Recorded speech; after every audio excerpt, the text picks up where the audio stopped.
malam. Esok pasti ceria, sekarang hari ini kita nyanyi ramai-ramai. Attention! Hey boy. Okay. You on level then shoot. I'm getting tired. 똑같은 질투. 더 높이 올라와. 공기도 달라. So high. I don't feel you. You talking digits. Yeah, I kill it. Mean I spit like a villain. Ratata, ay. Halo guys, kalian tahu nggak apa itu bisnis? Bisnis merupakan kegiatan untuk mencari keuntungan atau laba dalam transaksi barang atau jasa. Bisnis bukan hanya bisa di sektor perdagangan saja, melainkan dapat dilaksanakan di sektor sosial atau layanan yang bisa disebut bisnis sosial. Contohnya rumah sakit dan sekitarnya. Nah teman-teman, tadi kan kita udah bahas konsep bisnis. Sekarang aku mau bahas lingkungan bisnis nih. Lingkungan bisnis adalah support system untuk kita melakukan bisnis. Dalam menjalankan sebuah bisnis, ada faktor-faktor yang dapat mempengaruhi jalannya sebuah bisnis. Yang pertama, SDM atau sumber daya manusia. Semakin tinggi kualitas SDM, maka semakin baik untuk bisnis kita. Yang kedua adalah faktor alam. Naiknya penjualan dalam sebuah bisnis dapat dipengaruhi oleh keadaan alam. Contoh, saat terjadi bencana, para relawan kebanyakan akan memberikan makanan instan kepada korban bencana yang menyebabkan penjualan makanan instan akan naik.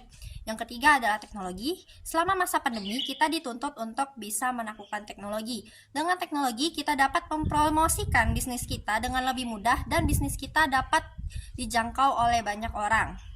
Yang keempat, masyarakat. Bisnis juga dipengaruhi oleh pendapatan dan selera masyarakat. Semakin besar pendapatan seseorang, maka semakin besar pula kebutuhan seseorang.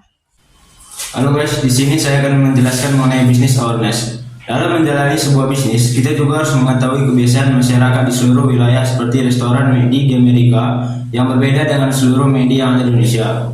Dikarenakan sebagian masyarakat Indonesia tidak bisa dikatakan sudah makan apabila belum memakan nasi.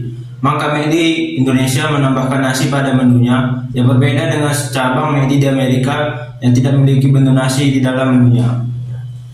Nah, kali ini aku membahas fungsi bisnis. Fungsi bisnis dibagi tiga, yaitu 1. From utility. From utility adalah sebuah fungsi bisnis di mana sebuah bisnis menghasilkan suatu barang atau jasa yang dibutuhkan masyarakat. Yang kedua, place utilitas.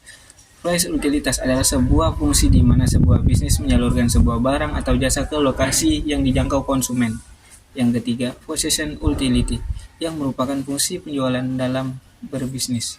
Yang keempat, time utility, berfungsi menyimpan dan memasarkan suatu barang yang kurang peminatnya di hari biasa, yang mengeluarkan barang tersebut pada sebuah event, contohnya coklat pada hari Valentine. Nah, untuk materi terakhir, aku mau bahas jenis-jenis bisnis. Adapun jenisnya ada 4. 1. Monopoli adalah keadaan di mana suatu pelaku usaha menguasai penerimaan, pasokan, atau terjadi pembeli tunggal atas barang dan atau jasa dalam suatu pasar komoditas. Yang kedua, pasar oligopoli adalah pasar di mana penawaran satu jenis barang dikuasai oleh beberapa perusahaan. Yang ketiga, oligopsoni adalah keadaan di mana 2 atau lebih pelaku usaha menguasai penerimaan pasokan atau menjadi pembeli tunggal atas barang dan jasa dalam suatu pasar komoditas. Dan yang terakhir, pasar monopoli adalah suatu bentuk pasar di mana hanya terdapat satu penjual yang menguasai pasar. Oke, materi dari kami sekian. Sampai jumpa di proyek kami. Dadah!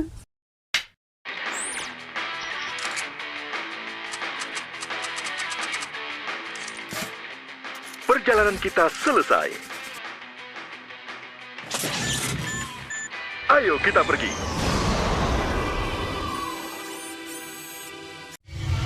Kami akan kembali.